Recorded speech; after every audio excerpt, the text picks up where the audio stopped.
So,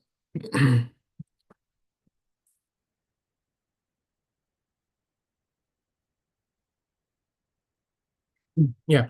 So, today or yesterday, actually, for us, it is today here. So,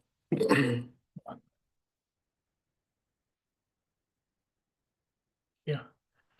So, so Kumbh Mela, this Kumbh Mela that is happening in Prayaga Kshetra.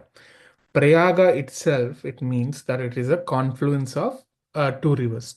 Two or more rivers is called Prayaga. So we have multiple Prayaga. If you see the Prayaga Kshetra that happens in on Ganga, the river Ganga, there are multiple Prayaga Kshetras. So let me show you that.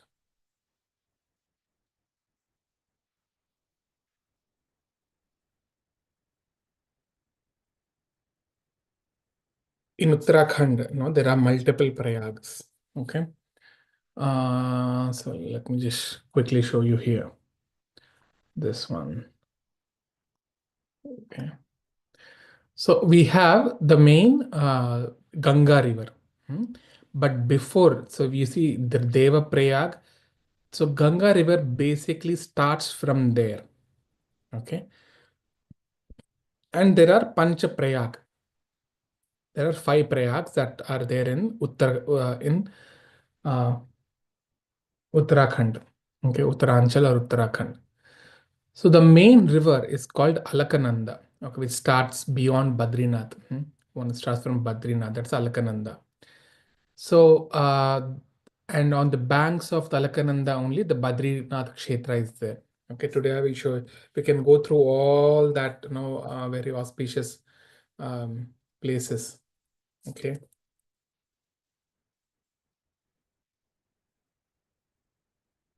Hmm. Okay, here it is.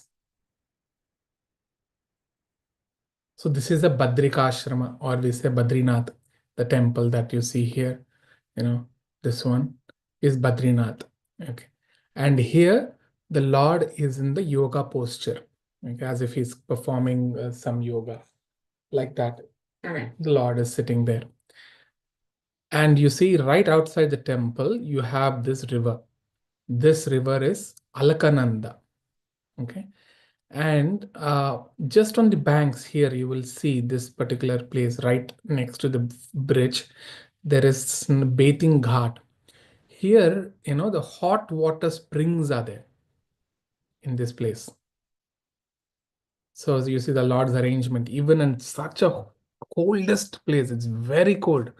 We went in summer, of I think 2015 or something. We went in summer, and the temperature itself was below freezing. In summers, I'm telling. So, it's very freezing. We had to wear so many clothes and even, socks and all that.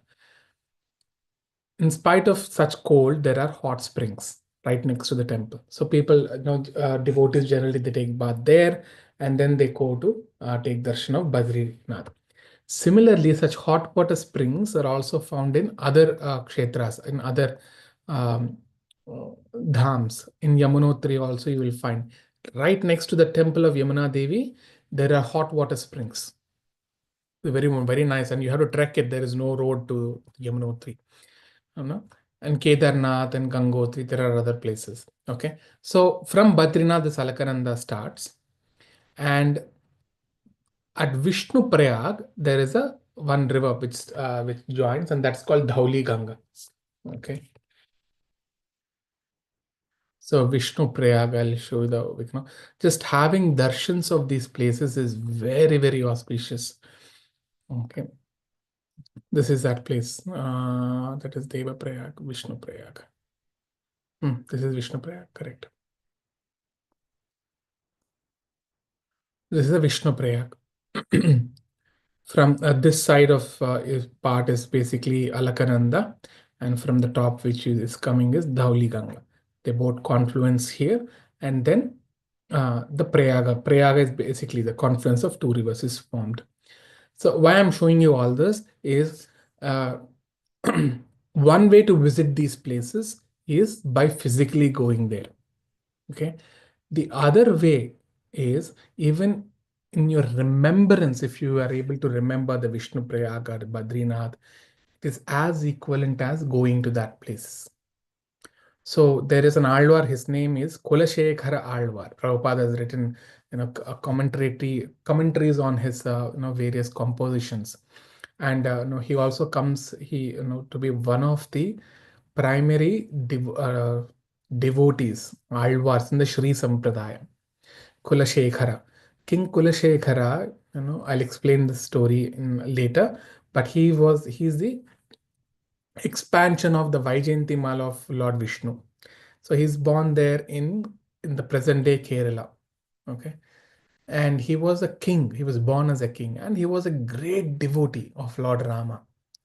So it's he was by his guru teaches him the Ramayana and everything. So every day he wanted to go to Sri Rangam, on the day of Vaikuntha Ekadashi. I walked you through all the Vaikuntha, sorry, the Sri Rangam temple, right? So he wanted to take the darshan of Ranganatha Swami. Why? Because that deity is the family deity of Ikshvaku Kula. That means Lord Rama worshipped that deity. And so he's a great devotee of Lord Ram. So he wanted to take the darshan of that deity. But the ministers, everybody know that if Kulashekar Alvar goes to Sri Rangam, he is never going to come back. So what they did, every day they used to arrange a set of devotees to come to their um, kingdom. So as the king starts going, with all his paraphernalia packing and everything, some devotees come in the opposite direction. Immediately, he would cancel his trip, and then he would do, Tadhi Aradhana. Tadhi Aradhana means worshipping the Tadiya. That means the devotees of the Lord. Lord Shiva says, Tadhi Aradhanam Param.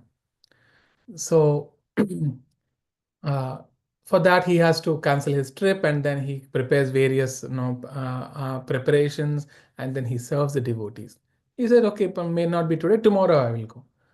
So again they would prepare for the next day. Again the ministers would arrange some devotees, like, to come. So like that, day after day, his um, one minute, his trip used to get cancelled.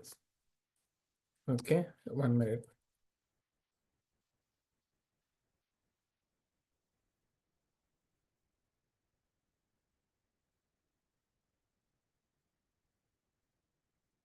Let me show you that verse. This one. In the Mukundamala Sutra, before that it comes. This is the pranam mantra of Kulashekara Alvar. It says, Gushyate yasya nagare rangayatra dine dine tamaham shirasa vande rajanam Kulashekaram. Tamasam shirasa vande. I'm offering my obeisances. I'm keeping my head, my shiras means my head, at the lotus feet of Kulashekara, and who is a great king. And what does he do? Gushyate yasya nagare rangayatra dine dine. He would think of going to Sri Rangam every day. Dine dine means every day, day after day, day after day. Okay. So in the Sri Sampradaya and other Sampradayas also it is mentioned that, especially in Sri Sampradaya, what they do is the followers of Sri Ramanujacharya, when they wake up every day in the morning, the moment they get up out of their bed, they will look towards the direction of Sri Ranga temple. So imagine some people from the north of Sri Rangam, say somewhere in Hyderabad or in Delhi. So the devotees would wake up, they would walk towards south. They will put few steps towards south, thinking that they are making a trip to Sri Ranga. Someone who is in the southernmost tip, like Kanyakumari or Trivandrum, they would wake up, they would look towards the north, and then they will put some steps and they will think of this. And Kulashekara was in the south, so every day he would wake up and he would look towards the north, and he thought of starting the trip towards the north, and then he's blocked. So thinking of such holy places also gives you the benefit of visiting that holy place. Just remembrance. That is the power of remembering that is given to human life. Animal life, although this remembrance is there, like how the snake and the elephant, they remember their enemies very nicely. They remember very nicely, very clearly. Okay. But most of their remembrance is only for eating, mating, sleeping, and defending, where they'll get nice food, where they will get nice water, which is a nice place to live. Only that much they will remember. Beyond that, their remembrance will not allow, their body will not allow. But for the humans, remembrance of holy dhams also give you the same benefit of visiting the dhams. Okay, so that's why I'm showing the Vishnu Prayag, like this, the is there. Then comes the what? Then it becomes Alakananda. At Nanda Prayag, there is a river that starts Nandakini. Nandakini and Alakananda, they join at Nanda Prayag. Then comes Karna Prayag. Hmm. Here also in another Ganga river that comes, and then it joins here at Karna Prayag. Rudra Prayag. In this place, the Mandakini that is coming from Kedarnath, it joins at Rudra Prayag. Okay. Then finally comes the Deva Prayag. Deva Prayag is the river that is coming from Gangotri, Bhagirathi. This is the original place from where Lord Ganga, Devi Ganga started flowing. That's why her name is Bhagirathi. Okay. So as the river flows, so Ganga starts after this point, normally right now they are named, the naming convention is from Deva Prayag onwards, it is Ganga. Okay. So Deva Prayag also, if you see, this one is very interesting. You should all see it. When I visited, it was like this. Let me see if I'm able to get it. Okay. Okay, I can't see. I need a bigger one.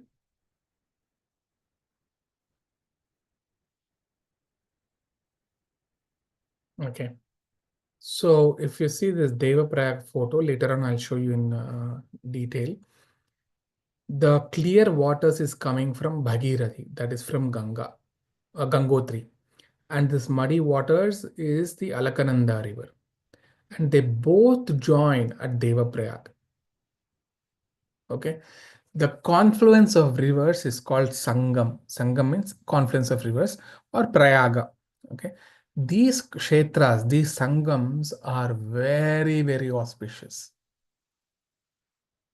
So it is mentioned in so many times, it comes in our Puranas and in Bhagavatam also, that doing tapasya at Sangams is very, very beneficial. The spiritual, the yogic meditations and all that.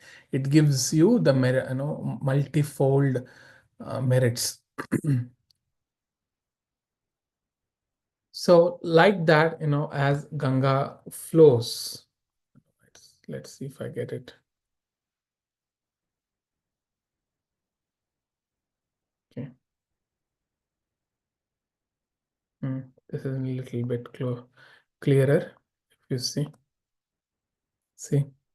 the clear waters is coming from Badrinath. Sorry, Gangotri. The clear waters is Gangotri. That is Bhagirathi river. And this muddy water is coming from Badrinath, which is Alakananda river. And this is the confluence, which is called Deva Prayag. And this is very, very deep.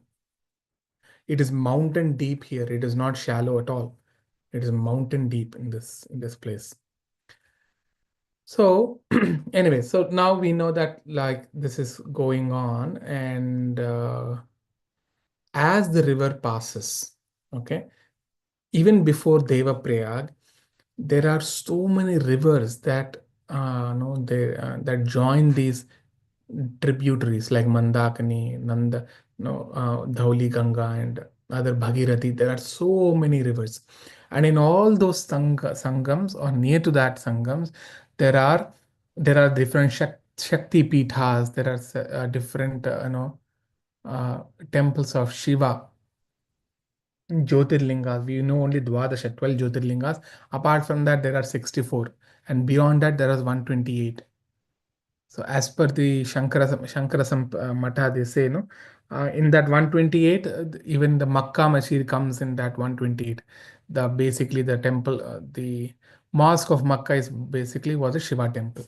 Okay, that's what the Shankara Mata they say. The proofs are all gone because the Muslim kings have burnt all our literatures in both the places. One was in the Nanda University, Nalanda University of Patna, and the entire Kashmir, Sharada Peeth is completely burnt. We don't have those any of those proofs yet, but it is only through the smritis. That is by remembrance and by word of mouth, people know a few of those things. So, anyways, so there are many other confluences into these tributaries. Then the river Ganga flows, and as it flows, okay, let's traverse the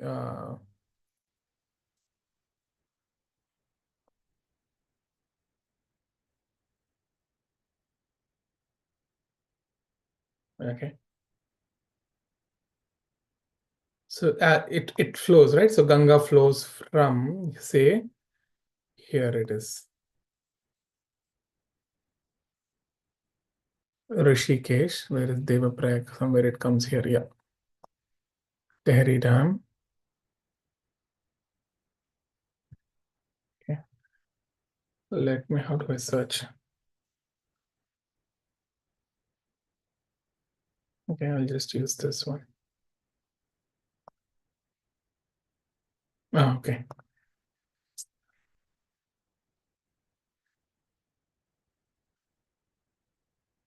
Hmm. So here it is, no, Devaprayag. From Devaprayag, we come to Rishikesh. Okay. So here is a Rishikesh. And all this blue path is basically the road along the Ganga river only. So from this Devaprayag, everything is mountains, okay, until the point of Rishikesha. Everything is a mountain.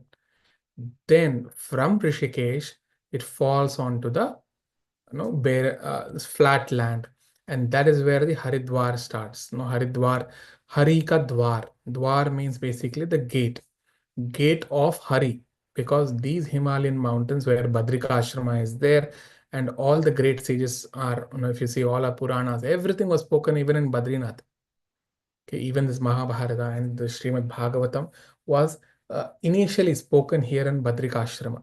Okay, so from there, to go there, this used to be the main gate, and that's why it's called Haridwar. And from Haridwar, if you see Ganga River, it flows through one of the important cities called Kanpur. And that Kanpur is nothing but Kanya Kubja. Or they say Kannauj, Kanya Kubja is basically Kanpur. And this Kanya Kubja is mentioned many times in our Puranas. There are stories. Ajamila story is from this place, from Kanpur. And from there, the river flows. And exactly at Prayaga, what happens is we have the confluence of Yamuna, Ganga, and the third river, which is basically the river Saraswati. And that Saraswati river is basically hidden. It starts beyond Gangotri. There's one Gomukh, some places there with the starting point of Saraswati, and all the water flows into some hole, and then it is not seen at all where it is going. But it is mentioned that it comes out at this Triveni Sangha. It also comes out in another Triveni Sangha, which is in Dwaraka also. There also it comes. So there are multiple places where this Saraswati river emerges. It goes hidden, but it emerges in certain places. One is this Triveni Sangha. And this particular Kumbha, and why it's called Kumbh Mela. You know what is the definition of mela? Anyone? What is the meaning of mela? Fair. Yes, correct. Hmm? Mela basically means fair, no, a festival, a fair, like that. 1 minute. Okay. So it is called Kumbh Mela. Hmm? Now there is a significance for the word Kumbha. Okay. So this is again going back to the Srimad Bhagavatam in 8th canto and the 3rd canto. Also it comes, and Skanda Purana also says this. So we all know that the demigods, right? They were enjoying the opulence in the upper planetary systems, and they wanted to have that permanently, have that enjoy. They don't, because they have seen it in what is the Swargalok. They have seen, what did they see? That some souls, they come here, they enjoy, and they uh, push them out, they kick them out, and again new people come, they enjoy for a certain time, they again go. So they have seen this, and they know, they are the first first hand or um, proof they have got that persons who commit sinful activities, they will go to the police.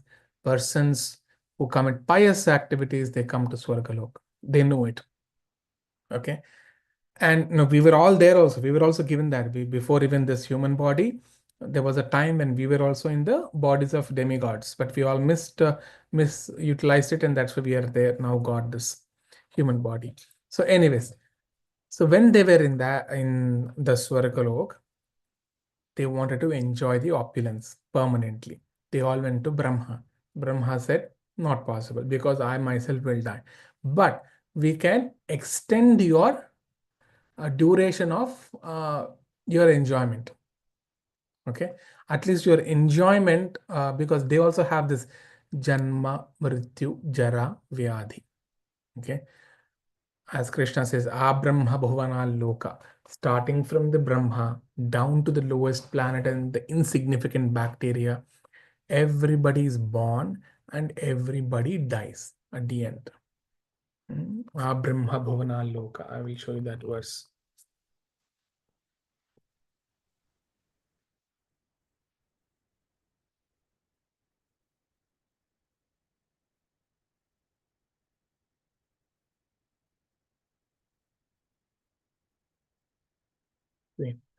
आब्रह्मभुवनाल्लोकाः पुनरावर्तिनोऽर्जुन मामुपेत्य तु कौन्तेय पुनर्जन्म न विद्यते.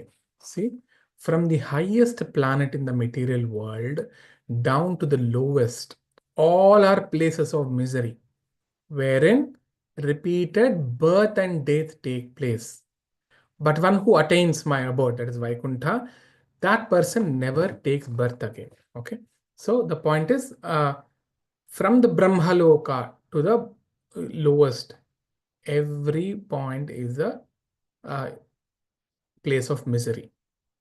And when we talk about misery, Janma, Mrityu, Jara, Vyadhi. These are the four. See, in 13th chapter, Krishna says this.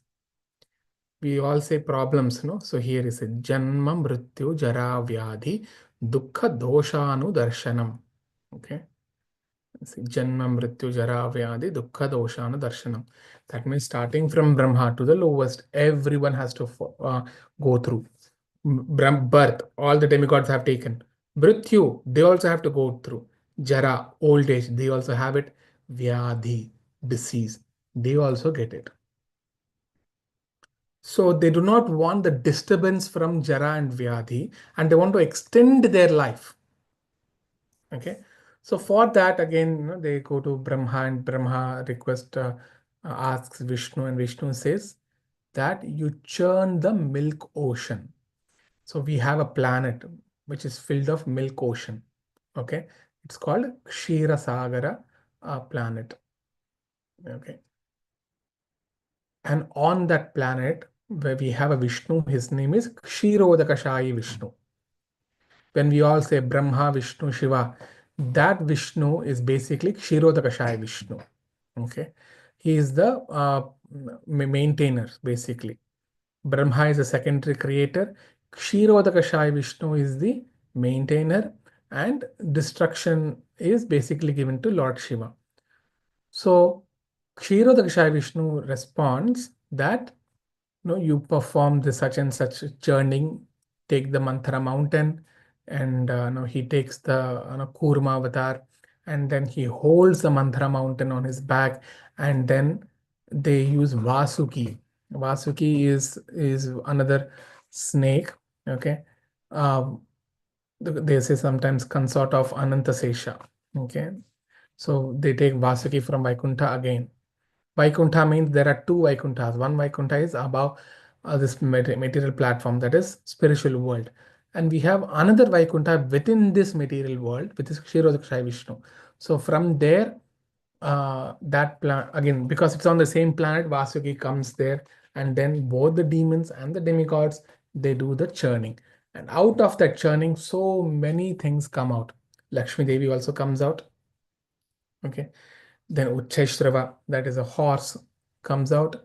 Airavata, the white elephant, which is a vehicle of Indra, that comes out. So many Ayurveda comes out, Dhanvantri. So at the end, the Amritam comes.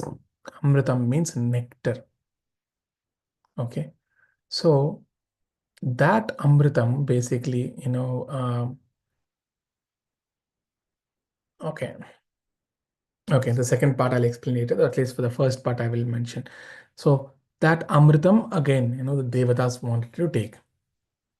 But the demons immediately they snatched it from Dhanvantri, and then they started, they wanted to consume it. They were fighting over it.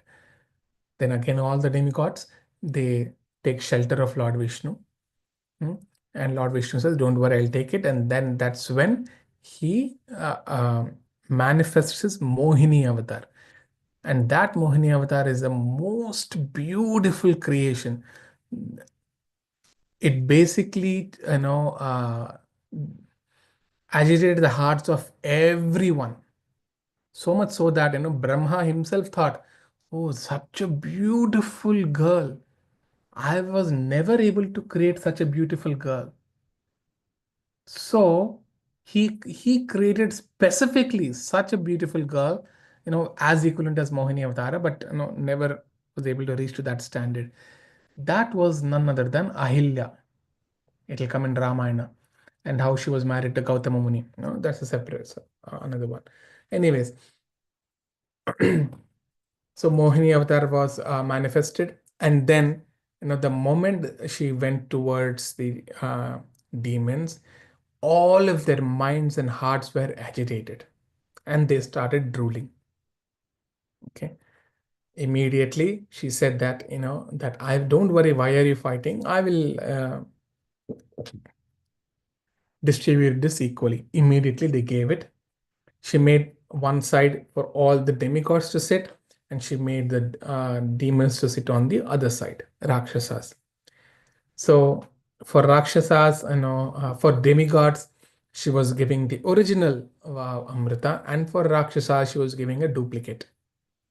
Right? But one of the demon, he was found out, and immediately he sat between the Rahu and not Indra and Chandra, between sun and the moon god. He sat in between them, and immediately as the she was being served, or he was being served the Amrita, both Surya and Chandra, they give a signal that he is not from our party, he is from demon. So immediately Mohini Avatar, as soon as, because it is the culture that whomever you ask them to first sit and give the food or anything to drink, you cannot ask them to get up again. That's very, very offensive, highly offensive. Okay. So to follow that standard, she allowed for him to drink, but few sips, immediately Sudarshana comes and cuts the throat. But because they have taken the Amrita, both the body and the uh, what head still remained active and they were living. And that's when later on the snakes, one snake was brought, and the head of the snake was put to the headless body. That became Ketu, and Rahu became the head with the snake tail. Okay. And in one of the kalpas, it is mentioned the blood from those, basically Rahu and Ketu, became the onion and garlic. Okay. That is in one of the kalpas. Okay. Another kalpa. Okay. So continuing that, all this distribution was finished. That Amrita pot was still there, and it was given to Indra to take care of it. Because later on you will see when Garuda Dev was born, all the snakes, because Garudadev's mother is Vinata and her sister is Kadruva. Okay, both of them are wives of the same husband, and their sisters also. All the snakes were born to Kadruva, and Garuda and Aruna, they were two birds who were born to Vinata. Okay, and Aruna became he became the charioteer of sun god. Okay. So Garuda Dev was born, and then Garuda, in that pastime also you will see that Garuda Dev was looking for this Amrita because snakes, all his brothers, step brothers, they have asked him. Okay, that's a separate story. I'll cover on the day. So this pot was kept with Indra, but now that demons, they got to know the actual truth. They all started a war. They wanted to go in war with the demigods. Now that war, it happened in the intervals of 12 years. Okay. So as the war was happening, right, the Amrita Patra, the nectar in the pot is nothing but we call as Kumbha. Kunda or Kumbha means basically the pot. So that pot, the son of Indradev, he brought it to this Prayaga Kshetra, to this confluence uh, of Ganga and Yamuna at Prayaga, and this is called Prayagaraj. This name is been there even in Ramayana. You will find it because Rama visited this Prayaga Kshetra multiple times, not once, multiple times. And also in Srimad Bhagavatam, this Prayagaraja comes. So at this confluence, who son of Indra, he brought and he was safeguarding that pot here as the fight was going on. Okay. And from here, what did he do? Uh, he next, because again, all the demons were coming there and they were fighting. Took it to Haridwar next. Okay. From there, he got it to Haridwar. And then fight was keep on going on. And as it was becoming, unmanageable, again, he took that pot and he went to Ujjain. Okay. In Ujjain, where is Ujjain? Let me see, 1 minute.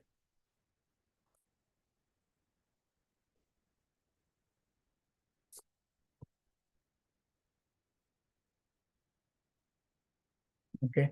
In Ujjain also, no, there is a river and then there is a confluence. He brought it to Ujjain. And there also the fight was continuing. And again, it got beyond the control. After that, from there, he took it to Nashik.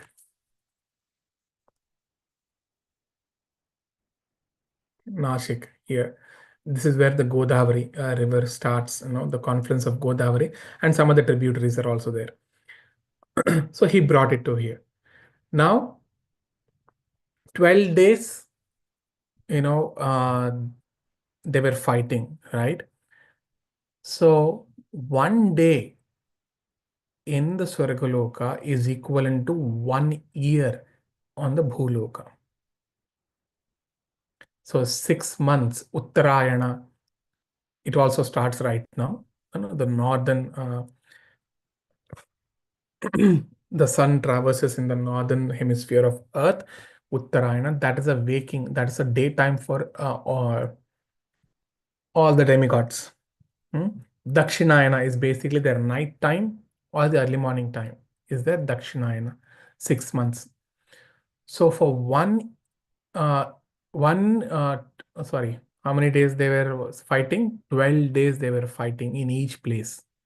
So in each place, right, this Kumbha was kept. Okay. Praya.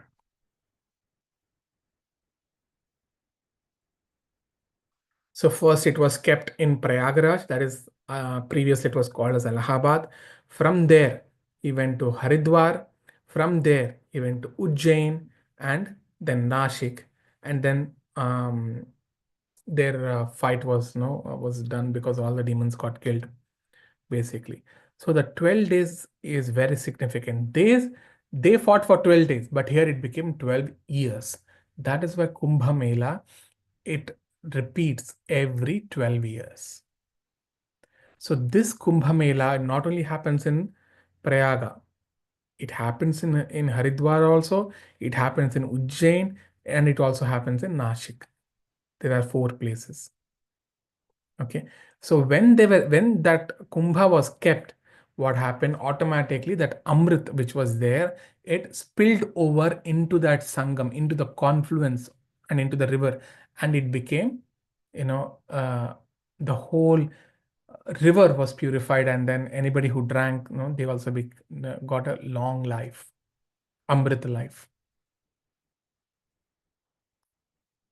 So at this, to reenact, or what happens is like every 12 years, it is mentioned that all the rivers, even the Kumbha, Amrita, everything, they come at that particular point every 12 years. And that is why all the uh, demigods and demons and rishis, everyone, they visit here. It's not only the Amrita, all the rivers in this universe, they come at that time. There are Pushkaras, Pushkara means, like, again, this also happens every 12 years or 14 years, depending on the river again, like Godavari Pushkara, Kaveri Pushkarams. So that time also the entire river is surcharged with, the waters from all other rivers in this universe. Okay. And these Pushkarams happen only in India. The rivers in India, they don't happen to other rivers outside India. And that's a speciality again, uh, because India is again embassy of the spiritual planet, right? So taking bath at this particular time during this specific tithi is very, very auspicious. And in that there is something called, they say, Shahi Snan, or they say Amrita Snan, that there are certain dates, and there are certain on the certain astrological calculations, the sun and the moon. Now there is a what is it, Purnami, right? Purnima, which is there, full moon. On such a time, these places, they surcharge even more positively. Again, this is all basic material science, nothing to do with spiritual there. It is because the planetary positions are like that. The moon is in full, is fully bloomed. No, so from the energy perspective, it is very, very auspicious. Okay. And also because the Amrita is there, and then you get long life and all that. So all these Babas, Aghoris and Babas, right? So normally they come out of those people who live so for so many hundreds of years. They basically come there and they drink that water, and that's how they say that, they elongate their life because of this, the confluence, like that they say. However, what to do now with where when we can not go there? None of us can go there right now. Obviously, some of you can go, but many of us, we cannot travel to Allahabad and visit there, how to reap that benefit. So for that, we have one a senior devotee. His name is Tattvavit Prabhu from our ISKM. He has visited he's right now in Devaprayag, and he has shared one very important shloka. Okay. The shloka is Go Koti Danam. Let me see. Go Koti Danam Grahane. Let's see if I get this. Here it is.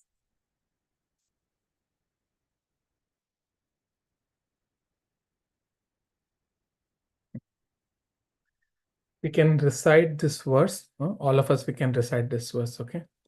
Uh, any devotee who would like to volunteer first? I can go, Prabhu. Hmm.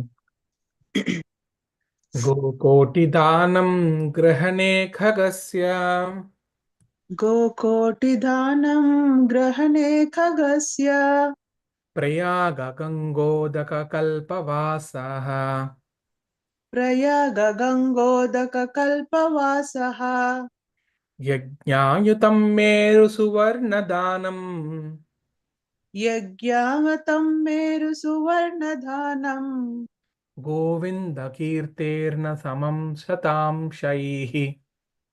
गोविन्दकीर्तेर्न समां सतं शैः. Thank you. Next devotee who would like to recite?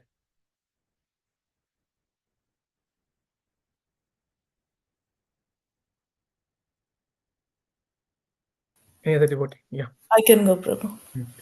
Gokotidanam grahane khagasya गोकोटिदानं ग्रहणे खगस्य priyaga gangodaka kalpavasaha प्रयागगङ्गोदककल्पवासः yajñāyutam meru suvarnadanam यज्ञायुतं मेरुसुवर्णदानं govinda kirterna samam shatam shaihi.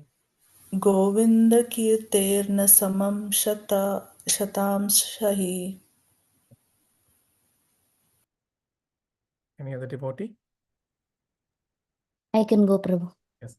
Gokotidanam grahane khagasya Gokotidanam grahane khagasya priyaga gangodaka kalpavasaha prayaga gangodaka kalpavasaha यज्ञायुतं मेरु सुवर्णदानम् यज्ञायुतं मेरु सुवर्णदानम् गोविन्दकीर्तेर्न समं शतांशैः. गोविन्दकीर्तेर्न समं शतांशै. Any other devotee who would like to repeat? I can go. Yeah. गोकोटिदानं गृहणे खगस्य गोकोटिदानं गृहणे खगस्य Prayag गङ्गोदककल्पवासः प्रयागगङ्गोदककल्पवासा यज्ञायुतं मेरु सुवर्णदानम् यज्ञायुतं मेरुसुवर्णदानं गोविन्दकीर्तेर्न समं शतांशैः. गोविन्दकीर्तेन सह शतांशः.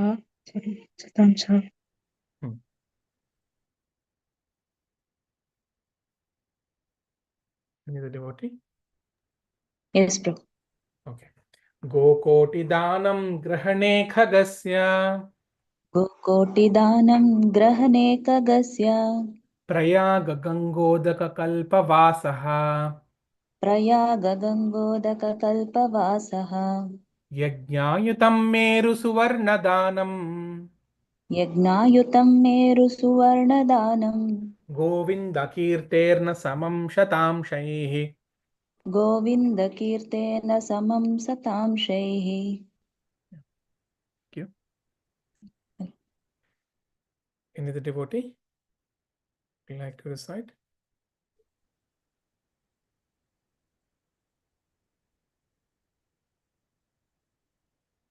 Okay. All right. So, anyone who would like to read it?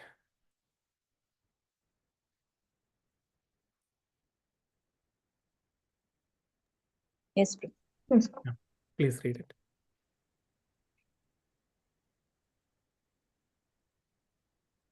Even if one distributes 10 million cows in charity during an eclipse of the sun, lives at the confluence of Ganges and Yamuna for millions of years, or gives a mountain of gold in sacrifice to the Brahmanas, he does not earn 100th part of the merit derived from chanting Hare Krishna.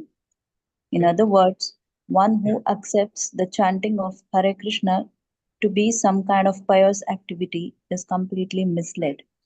Yes. So, see, go koti danam, hundreds, tens of crores. Okay, 10 crores is like 1 crore is 10 million. No? If 10 million cows are given in danam, in charity, when? When grahane khagasya, grahanam means, eclipse. Because during the eclipse time, we say the rays are not good. No, we all hide inside that place. But it is mentioned during that grahana time, giving charity either at the beginning or at the end of the grahana. Because grahana happens only for a few minutes, no. But in that, the whole day, when a person gives charity, it is very, very auspicious. One charity itself is very auspicious. You are giving 1 koti, that is 10 million cows. So imagine how much punya you're going to get. When you give a cow in charity to a qualified Brahmana, again, I'm talking about qualified Brahmana, it is mentioned that the number of sins that get destroyed is equivalent to the number of hairs that cow has. So imagine how many sins it can. That's a normal day. If you do it, especially on a grahanam, into 1,000. And that also, how many cows you're giving? 10 million. So into 1 crore or 10 million. Imagine how that many sins are taken away. Go koti. That is why if someone kills a cow and he eats the flesh or something, what happens? That person has to suffer that many lives as there are the hairs on the body of the cow. So same cow, if you serve nicely, the say number of hairs on the body of the cow is equivalent to number of sins, that will be excused. If you kill the same cow, that many lifetimes, number of hairs on the body of the cow, that many lifetimes, the person has to take uh, sinful births again. You will ask, in this, why there are so many people who are poor or very degraded, sinful, and all that? Because of the karma. And not only people I'm talking about. So that's those people who kill the cow, they may not even get a human body next life because the previous life they misused the human life to kill the cow. The next life they'll not get the human life. So they have to go through that many lifetimes of lower births. Okay. Then what happened?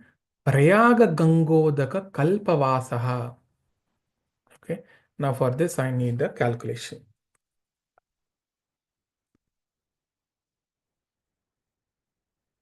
Let's see. Let me get the calculation.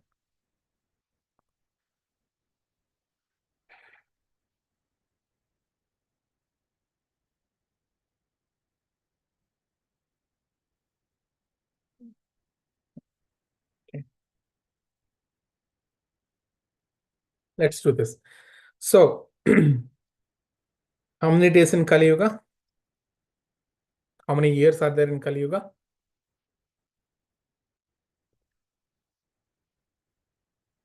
Anyone? How many years are there in Kali Yuga? 4 lakh. Hmm. Around 4 lakh. Fine. 4 lakh Yeah. 32,000. Okay, close. Then Dwapar Yuga. How much? 864. Correct. Kali Yuga into 2. Yeah. 864. Okay. 1 minute. Let me see. What is this? No, the comma doesn't come.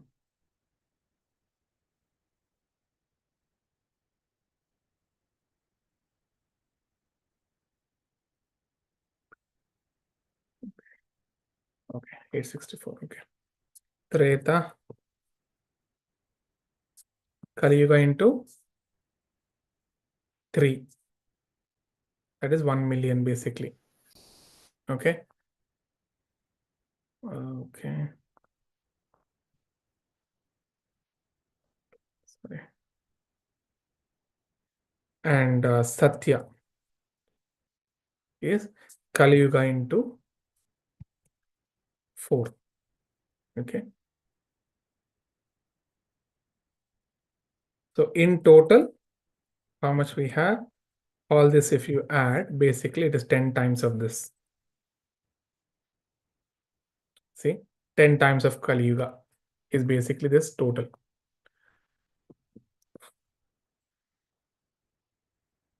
This is one Mahayuga. This is called one Mahayuga. This one Mahayuga, if you do into 1000, okay, one Mahayuga is how much? This one, right? This is one Mahayuga. 1 day of Brahma is considered to be 1000 times of this Mahayuga. That means 1000 Mahayuga. I'm talking about 12 hours, 1 day. 12 hours. Similarly, 1 night is another 1000 Mahayuga. 1 night, another 12 hours of him is basically this. So that is nothing but this one, the Kali Yuga into 10 is that 4 million, right? 4.3 million into this, into 1000 will give me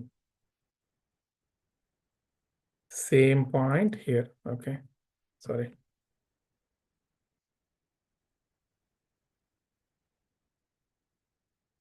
How many this one comes to? 4 billion, 4.3 billion, 4.3 billion.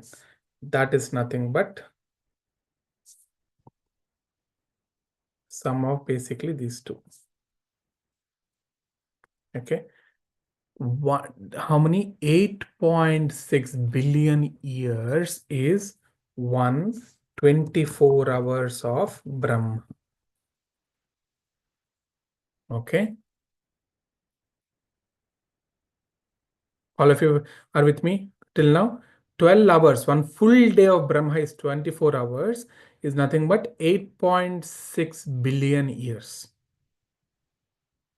And this one, if you divide it by 12, that will give you number of Kumbh Melas. So basically this 8.6 billion divided by 12, because every 12-year Kumbh Mela is going to come now. How many? These many Kumbh Melas. 720 million Kumbh Melas. That means if at all you live for 8.6 billion years continuously, you will visit, and imagining every 12 years you are visiting Kumbh Mela, you will visit how many times? 720 million times. 720 million is nothing but how many? How many crores is that? 72 crores. Or 720 crores. No, 72 crores only. Yeah. That many Kumbh Melas you will attend in 1 day of Brahma. Okay. So going back to our verse, what is that? Prayaga Gangodaka Kalpavasaha. 1 kalpa is 1 full day of Brahma. If you live at the confluence of Ganga for these many years, 8.6 billion years, and in that 720 million times Kumbh Mela comes, and you're dipping there every day, not just once of Kumbh Mela, every day you're dipping. he does not earn even 100th part of the merit derived from chanting Hare Krishna. So imagine how great is Govinda Kirtanam, how powerful it is.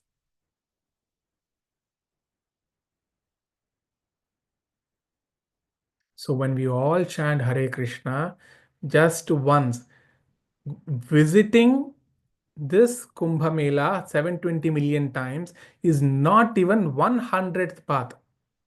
See, nasamam shata amshaihi. Shata means 100. Amshaihi means again 1 divided by 100. 100th part. All of this together, all three one. Third one I'll go. What is it? Yajnayutam Meru Suvarnadanam. Sumeru, Meru. There is a mountain called Meru Mountain.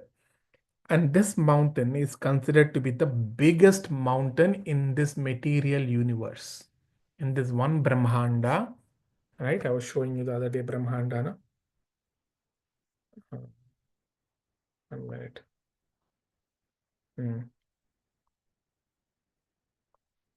In this particular one Brahmanda, there is the highest, huge Parvata, which is Meru Parvatam. Okay. It is mentioned sometimes it's present in the Vaikuntha Lokas, within this thing, Shirodakshai, near to that planet, it is there. So if you donate that mountain equivalent gold, okay, imagine you're donating a gold which is equivalent to that Meru mountain to a Brahmana. That one plus 720 visiting 720 million Kumbh Melas plus giving charity to Brahmanas. How many? 10 million cows on a eclipse day. All three things can't even compare to a 100th part of chanting Hare Krishna. So that is the power of chanting this mantra. And that's why it is called Maha Mantra. This Hare Krishna mantra is called Maha Mantra.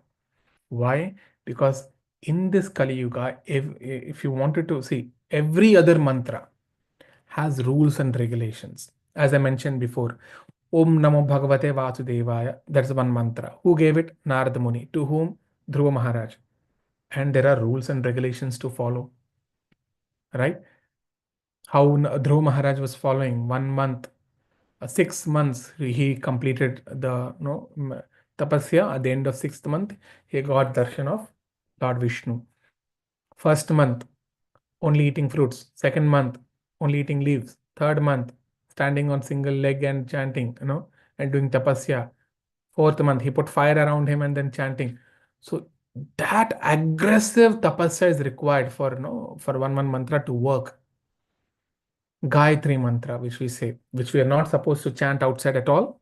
That's unfortunate situation in Kali Yuga because it can bring adverse effects if it is heard when person is improper. Okay. So that Gayatri mantra, one has to be initiated. Even Om Namo Bhagavate Vasudeva, one has to be initiated. Initiation is the primary thing for any to chant a mantra. Diksha is very important. It is not like Ayyappa Mala Diksha, okay?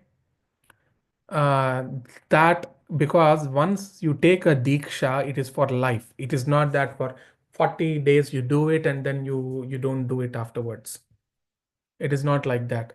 When you take Diksha under a guru, it is for your life.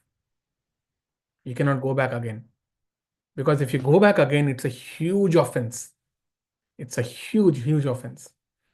So, Diksha one must take, then one must serve in front of the Guru for so long, then he gets the mantra, then he has to, like Gayatri mantra, only in the morning, afternoon, and the evening. You have to chant after taking bath. At the Sandhya times, you have to do, right? When the sun is rising, that is one Sandhya. When the sun is exactly on top of your head, second Sandhya. Third Sandhya, when the sun is setting. 3 sandhyas you have to do it. Then there are so many other mantras. No, every mantra has a rules and regulation. And if this mantra is not coming through a sampradayam vihinam ye nishphalaha, it says, if the mantra is not coming through a sampradaya, it is of no use. That means you cannot, uh, 1 minute. One cannot manufacture their own mantras. Okay, let me bring up that verse. Sampradayam vihinam nishkalaha.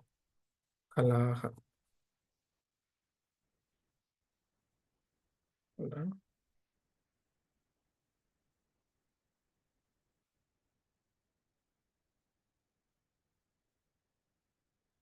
In the Padma Purana it comes. Let's see. See here. In Padma Purana, it is also said that Sampradayam vihinam ye mantraste nishphala mataha. Okay, if if the mantra is not coming through a proper sampradaya, that means person has to get initiated. And I told you, diksha is the fundamental right of every human, no matter whether he is born in what caste or kula, nothing.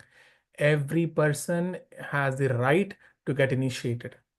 Okay, but to get initiated, he has to follow the rules and regulations which is mentioned in that sampradaya. So if this sampradaya vihinam means if you're not coming, okay, if the mantra is not coming from a particular sampradaya, nishphala mataha. Nishphala means, it gives fruits, results. Nishphala means useless results or no result at all. There'll be no result. Okay, that's why it's very important. So every mantra has got rules and regulations. Okay, Lord clearly knows in Kali Yuga, taking bath itself is a very big yajna. It's kind of very big tapasya. A person is doing tapasya if he takes bath. Again, it comes in Srimad Bhagavatam, 12th canto. In such cases, how people of Kali Yuga can be liberated? Because right now we are all getting water to take bath. Okay, the more Kali Yuga progresses, it will become like Saudi Arabia, like desert places. You will not get water. It will be more, aggressive when it goes when Kali Yuga advances further. People kill each other to eat. Like how lions kill its cubs to eat. If it is hungry, I'm talking about lion, not lioness, lion. And you should see some birds also, very cruel birds, some kind of cranes. If it gives birth, there are 6 eggs, and if that bird cannot take care of all the 6 small its babies, it will throw away or eat one of the bird. You just go through National Geographic channel, you'll get so many of such examples. So people will become like that. Where is the question of taking bath and following rules and regulations? Not there. That's why, when it progresses further, may not even know if a temple will exist. Okay, but devotees will be there. And what will be the final, as when Kalki Avatara comes, at that time, the situation is so worse that, the age of the person becomes, if he lives 50 years, he's considered to be the, I don't know, like how if someone living now 100 years is very old, at that time it will become 50 years. By 12 years itself, he'll become, he'll become inactive and passive, and people will not have time at all. But devotees will have tulasi and this chanting of Hare Krishna mantra. That is enough. One tulasi and you chant Hare Krishna. So this Hare Krishna mantra is meant for Kali Yuga. Not only meant for Kali Yuga, other yugas also it has the same impact, no problem. But in Kali Yuga, it has special effect. It is very easy because there are no rules and regulations. In any state of mind or place, you can recite. See, when you are asauchi or asuchi, when you're not clean, see, like Gayatri mantra, you go to a, what is that, funeral place, a cemetery, you cannot recite that mantra in such unclean place. But Hare Krishna Maha Mantra, that's why it's called Maha Mantra. Who gave this mantra? Brahma gives it to Narada because Narada has seen the Kali Yuga, how it is. So he asked his father, my dear father, what is the way for this yuga? Then Brahma says, Iti Shodashakanamnam Kali Kalmashanashanam. You know, I was mentioning, right? There was Kali Santarana Upanishad, this comes.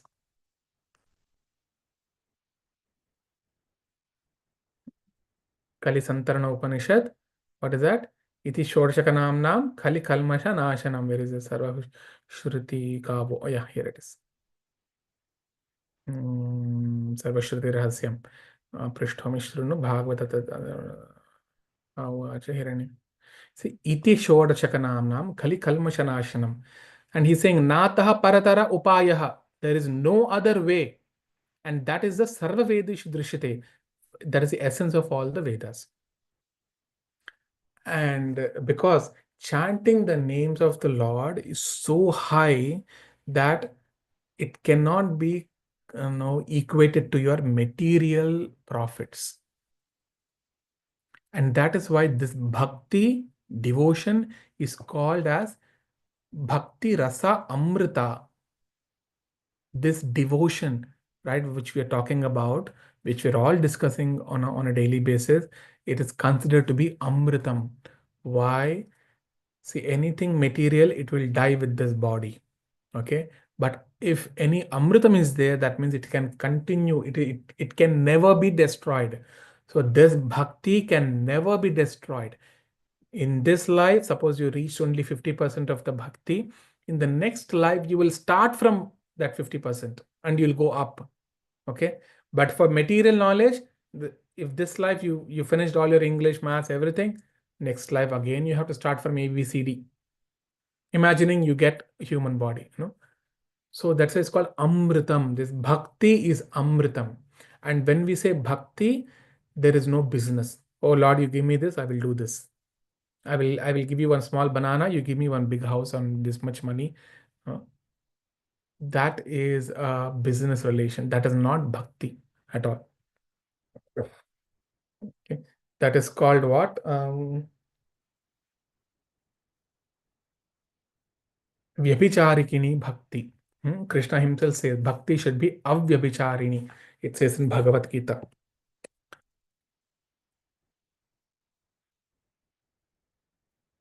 Avyabhi.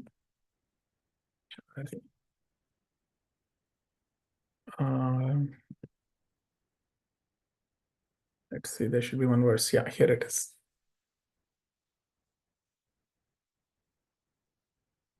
See, mamcho avyabhicharena bhakti yogena sevate. See, one who engages in full devotional service, unfailing in all circumstances, he transcends the modes of material nature and he comes to me. He comes to level of Brahman. So you have to do bhakti yoga. To whom? To me, mamcha. To me, you have to do bhakti yoga. You have to serve me in bhakti yoga. And how? Avyabhicharena, without fail. Or, the meaning of vyabhicharena means is like vyabhichari means, is a prostitute. Prostitute visits every kind of person, Avyabhichari means someone who does not go to any other person apart from her husband. So it's compared, the secondary meaning is like that. It is so good, so in depth it is mentioned that we cannot be going to this person and that person and then worshipping every Tom, Dick, and Harry. No, he's saying, worship me, mom, clearly. Okay. Demigods is a different one. Again, to demigods, don't go for material benefits. Okay. Gopis, they've all shown, how you do Katyayani Vrata and how they worship Shiva and others, not for material gain or power. It is to achieve Krishna. So to achieve Krishna, always, Chaitanya Mahaprabhu also says, you can always beg the mercy from devotees because they are much, much higher than us. And Shiva, as I said, is a Vaishnavanam Yatha Shambhu. In all the Vaishnavas, he is the greatest of the Vaishnavas. So when such a devotional service is done, and then when you chant Hare Krishna Maha Mantra, that is not even equal to 100th part of all those, what is it, all those four things. What are those four things? Oh, where did I say? Keep it. 1 minute. Okay, I missed it.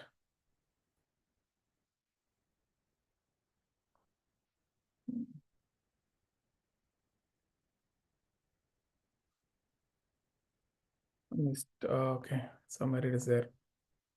Here it is. Gokoti Danam. 100 part of this, not even equivalent to Gokoti, not even staying at Prayaga, not even equivalent to giving Meru Suvarna Danam. Okay. So I'll stop here and we will just chant this Hare Krishna mantra. One round we shall chant. Okay. And then I will take any questions. Namam Vishnupadaya Krishna Prishtaya Bhutale Shrimati Bhakti Vedanta Swami Namane Namaste Saraswate Devi Gauravani Pracharane Nirushesha Shunyavadi Paschatu Deshatarane Jai Shri Krishna Chaitanya Prabhu Nityananda Shri Advaita Gadadhara Shri Vasadi Gauru Bhakta Vrinda Hare Krishna Krishna Krishna Hare Hare Hare Ram Ram Hare Hare Krishna Shri Hare Krishna Krishna. Chaitanya Prabhu Nityanand Shri Advaita Gadadhar Shivacharya Gaur भक्तवृंद Hare Krishna Krishna Krishna Hare Hare Hare Ram Ram Ram Hare Hare